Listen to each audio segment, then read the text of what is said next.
Zee Marathi, चर्चाही होणारच। हातकणंगले नगरपंचायत निवडणुकीत संदर्भात हातकणंगलेचे युवा नेते रणजित धनगर व माजी सरपंच अजित पाटील यांनी महाराष्ट्र राज्याचे माजी मुख्यमंत्री व सध्याचे उपमुख्यमंत्री एकनाथ शिंदे यांच्याशी चर्चा केली।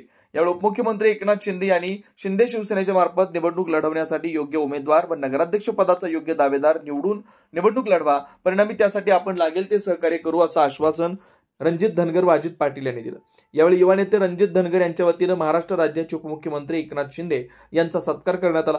यावेळी खासदार धैर्यशील माने, आमदार अशोकरावजी माने, माजी आमदार सुजित विंचेकर तसेच हातकणंगले शिंदे गटाचे कार्यकर्ते मोठ्या संख्येने उपस्थित होते। परिणामी उपमुख्यमंत्री एकनाथ शिंदे यांच्या कानातील दिलेल्या मंत्रामुळे हातकणंगले नगरपंचायतीच्या निवडणुकीला चांगलीच रंगत येणार आहे। विनोद शिंगे, कुंभोज।